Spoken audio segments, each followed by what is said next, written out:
One winter's night, when the cold wind blew, the engines found it hard to sleep. "What we need," suggested Toby, "is to listen to a story." "A mysterious story," said Percy. "But," added Duck, "it must have a happy ending." "Driver told me a story," said Thomas. So everyone listened. "Once upon a time," began Thomas, "there were 3 little engines who lived in their own little shed on their own little railway. Their names were Duke, Stuart, and Falcon. Duke was the oldest and named after His Grace the Duke of Sodor. He was proud of this and loved to keep the little engines in order.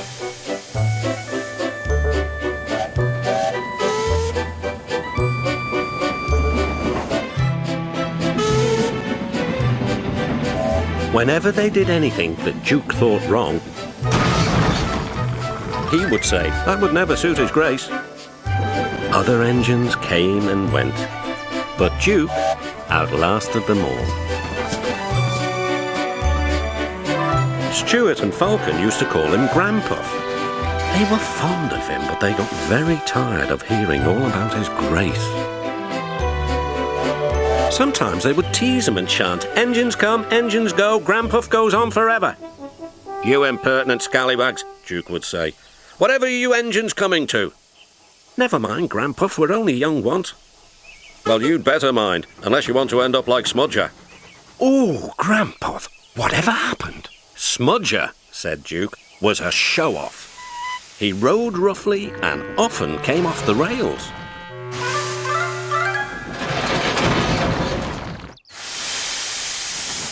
I warned him to be careful, but he took no notice." "Listen, Dookie, who worries about a few spills?" "We do here," I said, but Smudger just laughed. Until one day, manager said he was going to make him useful at last. Smudger stopped laughing then. "Why? What did he do?" "He turned him into a generator. He's still there behind our shed. He'll never move again."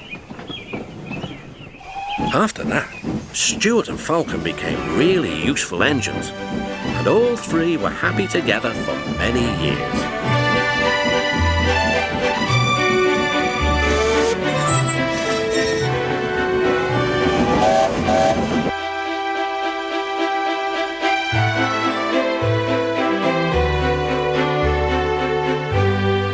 Then, hard times came.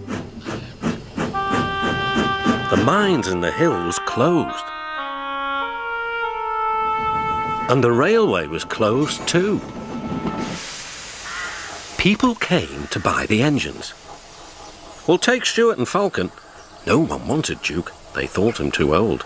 "Cheer up, Grandpuff," called Stuart. "We'll find you a nice railway, and then you can come and keep us in order." They tried to be brave and cheerful, but no one really thought their dreams would come true. Duke's driver and fireman oiled and greased him one last time. They sheeted him snugly and said goodbye. They had to go away and find work. Duke was alone. "Oh well," he sighed, "I'll go to sleep. It'll help pass the time."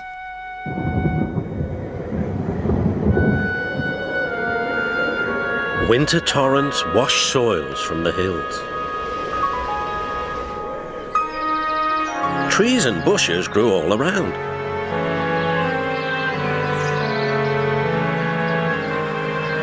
You wouldn't have known a shed was there, let alone a little engine asleep inside.